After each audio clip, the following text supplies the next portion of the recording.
วันนี้จะได้อาราธนาสังขารของหลวงปู่พระราชจินดานายกคืนสู่เมรุที่ในปริสถานณลานวัดพระเจดีย์เสาหลังด้านหน้าแห่งนี้ก่อนที่จะได้อาราธนาคณะสงฆ์ทั้งหลายได้ประเตรียมข้าวตอกดอกไม้ธูปเทียนเครื่องสักการะบูชาเพื่อมาสู่มากราบสรีระสังขารของหลวงปู่ได้ถึงแก่มรณภาพไปตั้งแต่วันที่5 กุมภาพันธ์ 2567 บัดนี้ก็ได้ครบ1 ปี11 วันมานี้เป็นการสมควรที่จะได้อาราธนาสรีระสังขารของหลวงปู่เพื่อให้ถูกต้องตามประเพณีของพระสงฆ์องค์เจ้าเมื่อถึงแก่มรณภาพไปจะได้ขอขมาลาโทษกรรมทั้งหลายมาแม่วางมวลผู้ฆ่าทั้งหลายได้ล่วงล้ำกรรมเกินด้วยกายกรรมวจีกรรมมโนกรรมสันติจะตั้งใจกว่านี้สันติจะตั้งใจกว่านี้ขอเป็นตัวกรรมแบบนี้ก็เตรียมน้ำขมิ้นส้มปล่อยเครื่องสักการะบูชาเพื่อมาสู่มากราบเมื่อหลวงปู่ยังมีชีวิตอยู่บได้ปลูกฝังวัดวาอารามศาสนาอัฏฐบริการเสนาสนะถาวรวัตถุขอหลวงปู่ได้อนุญาตปลูกฝังเพื่อแก่ลูกศิษย์ลูกหาเพื่อสืบแทนวัดแทนวาต่อไปและได้ออกเมนพระราชทานเพลิงศพหลวงปู่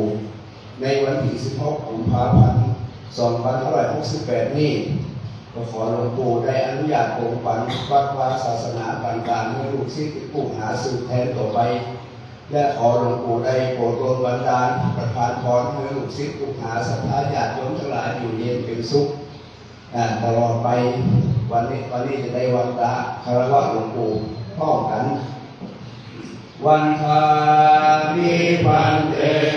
สัพพังอาภาราคันธามาธาเมพันเตมยาตาตังปุญญังสามินาอนุโมทิตวังสามินาคาตังปุญญังไมหันตาวังสาธุสาธุอนุโมทานิวันทานิพันเตสัพพังอาภาราคันธามาธาเมพันเตมยาคาตังปุญญังสามินาอนุโมทิตวังสามินาคาตังปุญญังไมหันตาวังสาธุสาธุอนุโมทานิวันทามิพันเต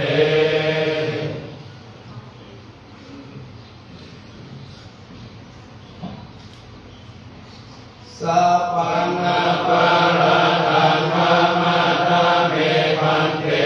มยาคาตังปุญญังสามินาอนุโมทิตวังสามินาคาตังปุญญังไมหันตาวังสาธุสาธุอนุโมทา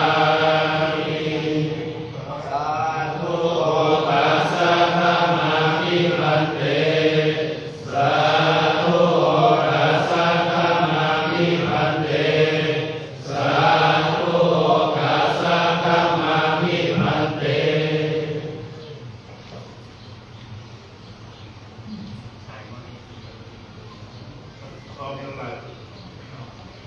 เอาไปเลยนะพิซซ่าไปไปนะทำไมฮัลโหลนี่ไหนนี่ดูนั่นแต่สายว่าโอ้ยขาแล้วลูกสวยครับ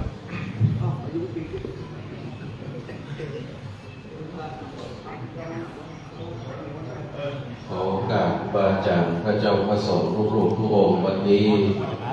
ตัวเห็นข้าพเจ้าจะได้ขอโอกาสในการสมองสมารัตนาตามแบบเป้าโบราณจะยิ่งสืบไป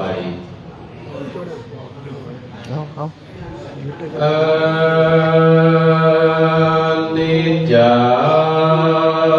งบ่เที่ยงม านกา กล้องมา